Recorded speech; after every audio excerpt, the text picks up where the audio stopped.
second. So, 10 seconds yung lumipas. Nasa 24 or V1 natin dito is 24 feet.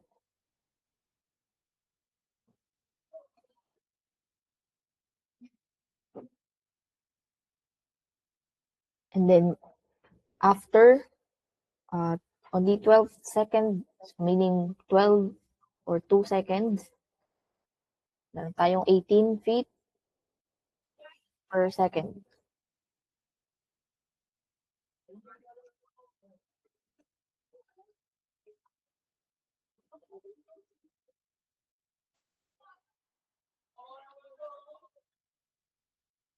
Okay, so paano po yung solution natin dyan? So, since meron tayong V1 and V2, so pwede natin gamitin or in form of the equation 5 natin.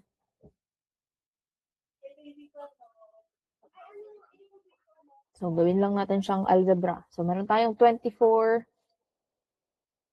feet per second is equals to 0 or V0 natin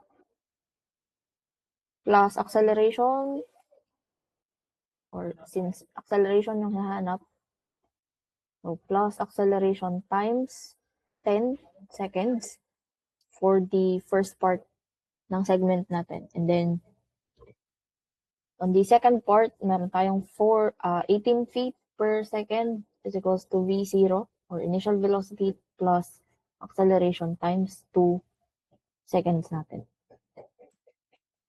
Or 12 seconds, rather. Since this is 10 seconds and then this is 12 seconds. Okay. So, kunin lang natin yung difference between these two. So, meron tayong 6 feet per second. So, is equals to 0. Initial velocity natin. Then, negative 2. Acceleration. Manipulate lang natin to. So, ang acceleration natin is negative 3 feet per second. Ito, naka-squared to.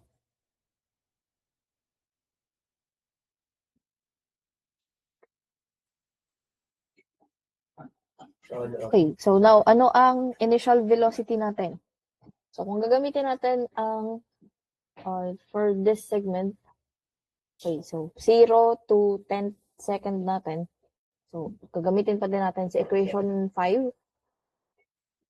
So, ang initial velocity final velocity natin ngayon is si 24 feet per second is equals to 0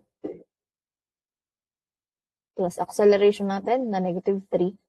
So, we have negative 3 times time natin na 10 seconds.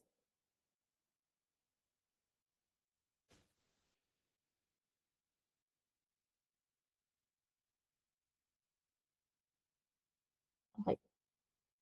Initial velocity. Okay, so anong initial velocity natin ngayon? So, initial velocity is equals to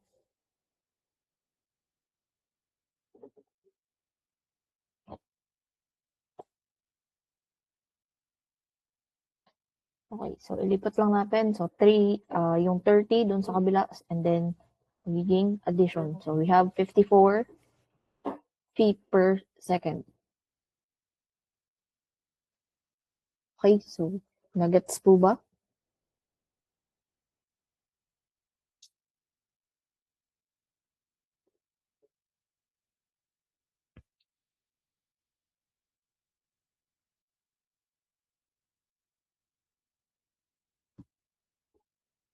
So, wait lang. Lipat lang natin dito sa baba.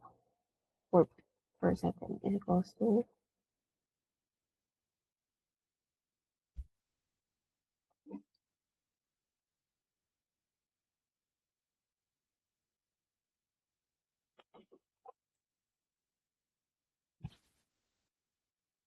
okay, so now for sample problem 4.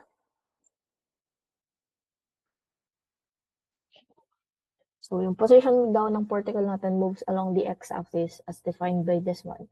So, kagaya lang din ng sample problem 1 natin. Pero hanapin daw natin yung kulang pala siya. Okay, wait. Pala binigay kung ano yung pinapahanap.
Okay. So, ayun. Kulang ang problem. So, hanapin na lang natin yung sige, net displacement.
Recordin na lang din natin lahat ng fundamentals natin. Kunin natin ang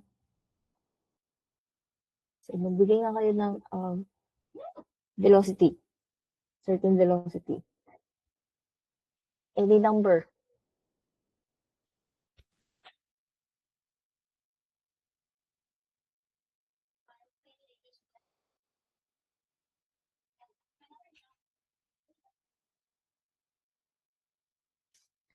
Pagod na ba kayo? Wala na ata akong makausap dito. Sige, random number. Cedric. Bibigay po ba ako? Okay, yes po. Hanapin natin, disregard na lang natin. Ano po ma'am?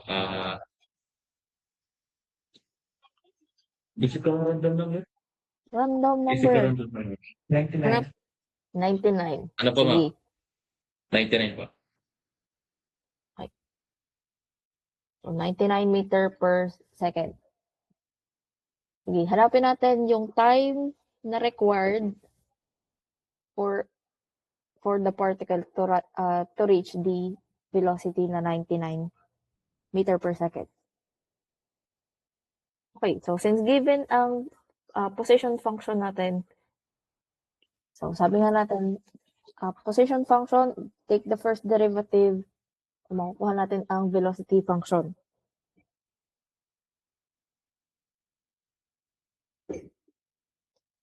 Okay, so i-derivative lang natin to. So, x, or kunin natin si v. V is negative 6 t plus 3.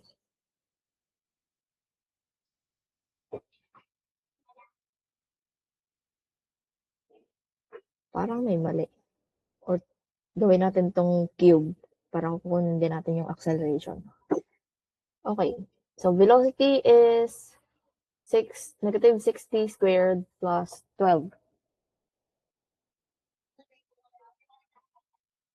So, ito, direct substitution.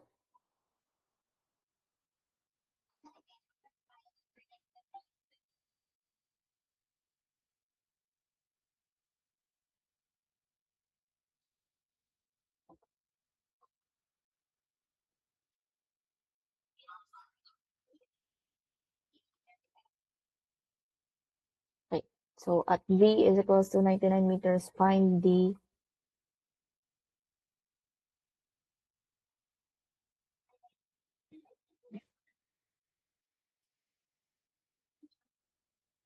baliktad. Find the time for a particle to reach the velocity 99 meter per second. So, ano yung time natin?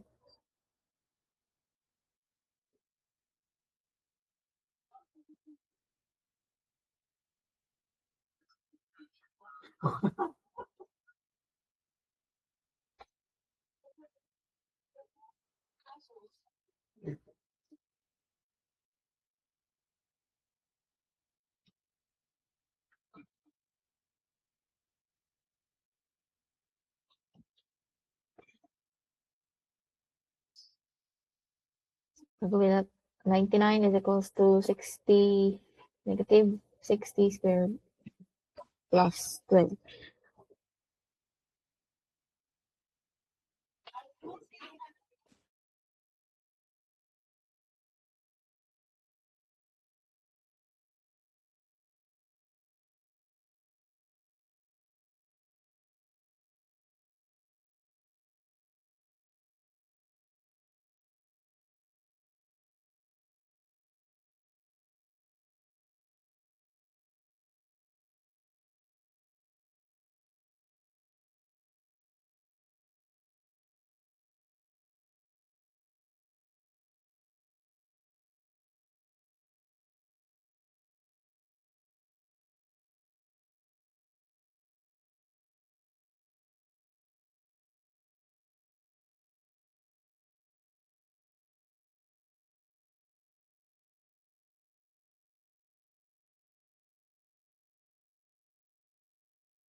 Okay, so mali pala ang derivation natin ng derivative. Ay, nako, pagod na, lutang na.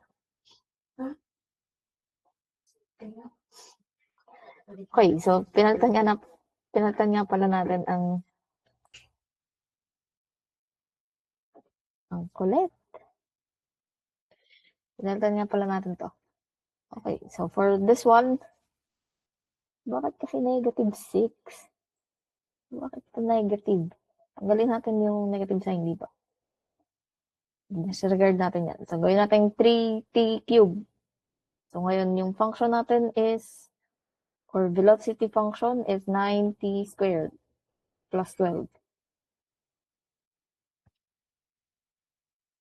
Ano ang time natin?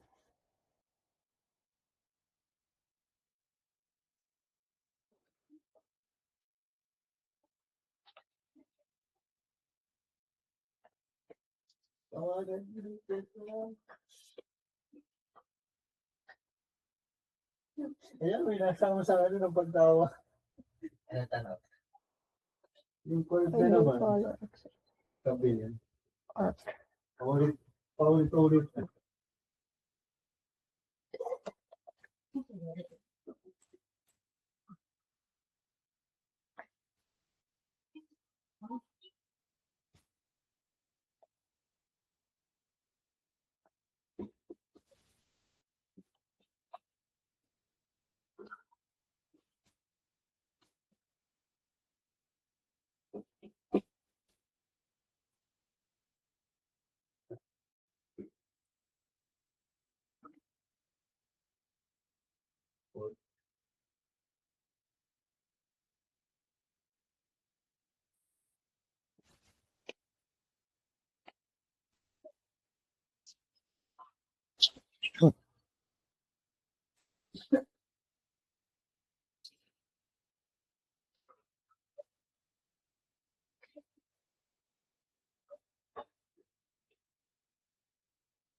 Okay, ano ngayon?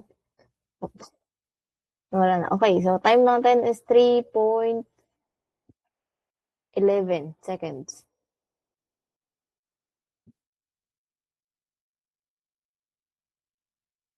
Okay, so sige, using the same velocity, hanapin natin si acceleration.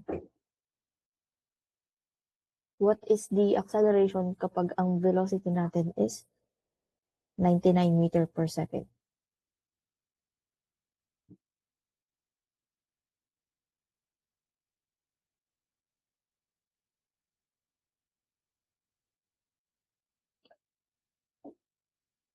Okay, so from velocity function natin, so let's take another derivative para kay acceleration. We have now 18.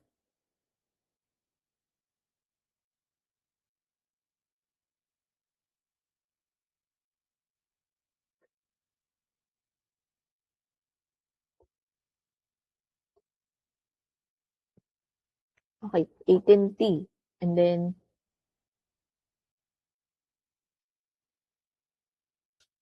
ilang seconds ang makukuha natin from the velocity function natin? So, gawin natin, okay, so this one is 108 equals to 9t squared plus 12.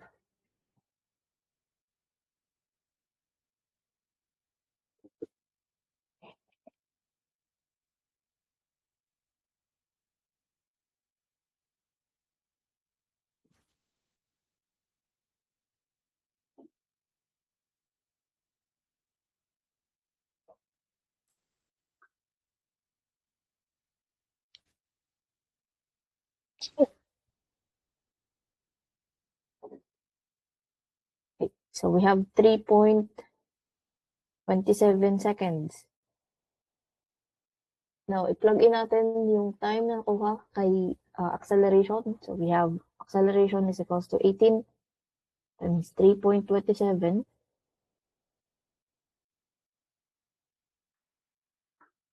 So, acceleration natin ngayon ay 58.7878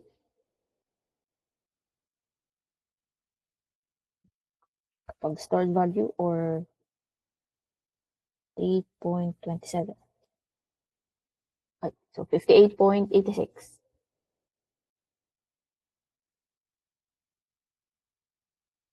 Meter per second square.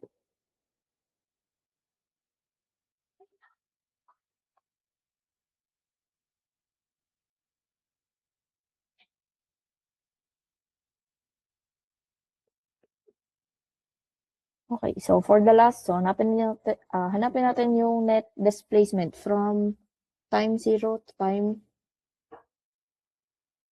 Nabubuo nyo na sa 0 to 3 seconds natin. Okay. So, since this is a position function, so pwede natin gamitin or displacement is equals to S at 3.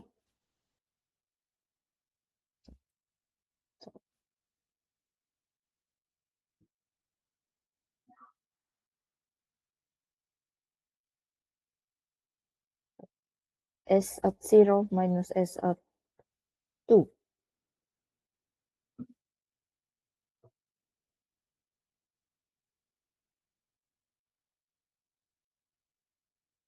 So, direct substitution na lang to sa function natin. So, we have 3 times 0 cubed plus 12t minus 12 times 0.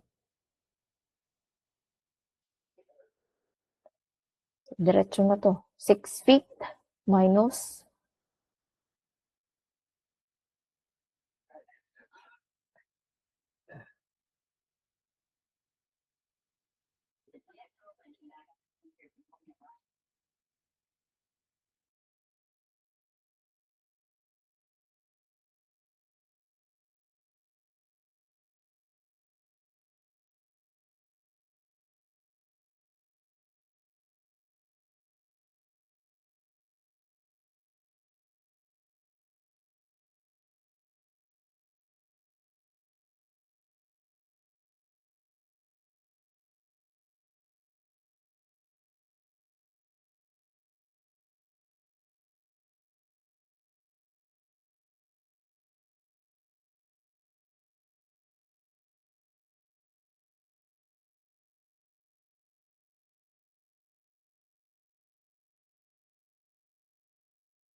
2. Okay, so yung displacement natin,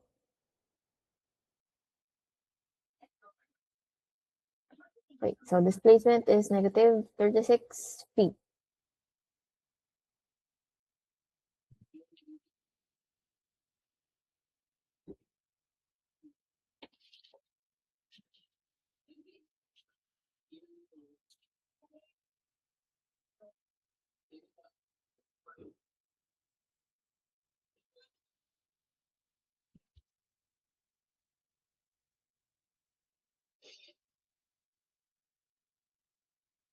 Baliktad pa.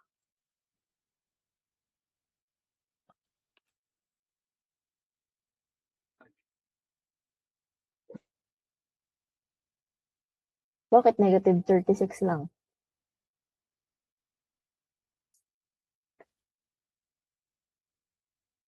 Ang tinatanong natin, 0 to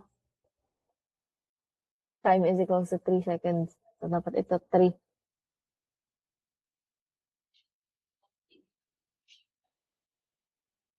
Ay, buong.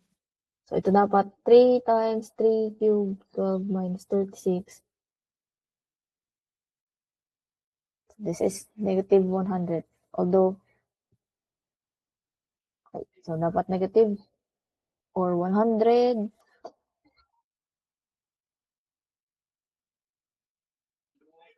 Negative ba? Naglalaro ko na lang kayo dyan. So, diba, from 0 times 0 papunta sa particle natin time 3. So, yung displacement natin Okay. is Let's finish this from the up. total. So, dapat ito, baliktad to. Sabay sa klase natin. S3 minus S0. Tayo na, no?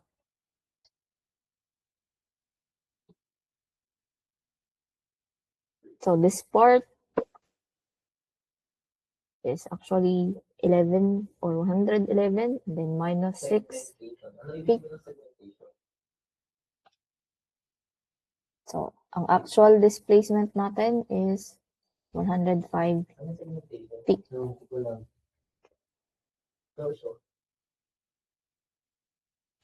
Meron na automatic. Pwede yun. Automatic na yan.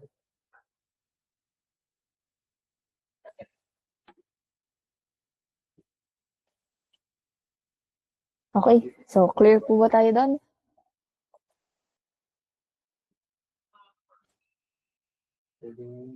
Tama na, naglolokohan na lang tayo dito eh.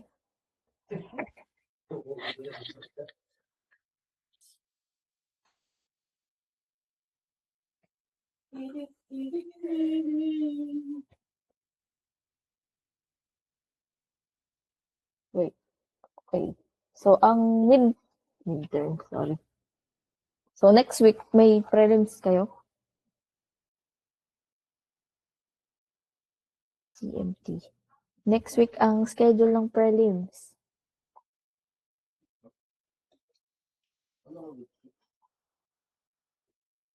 Sabi next week. Next week, ang prelims ng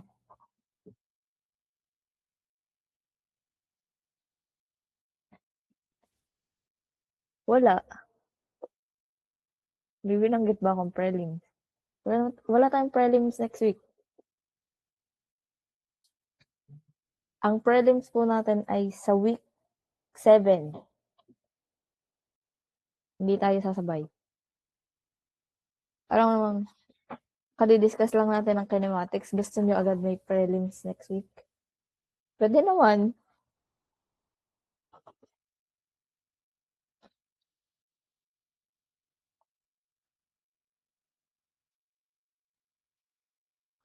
Kaka lesson 1 pa lang. Okay, prelims next week.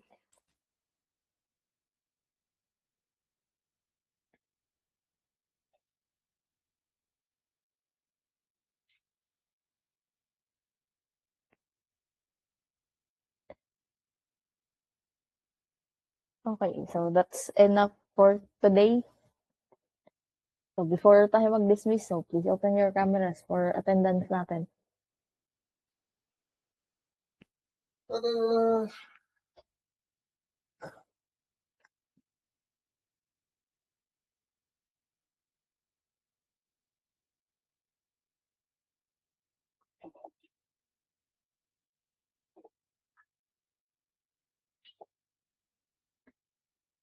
Parang nagpa-reporting pa sa CMT. Principles of Properties of Building Materials.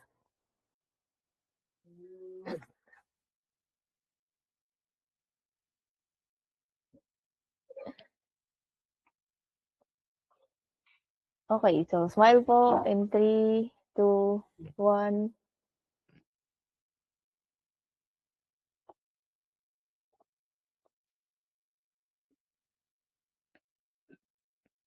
Okay, so sige po. That's it po for today's session. So thank you so much for attending the class.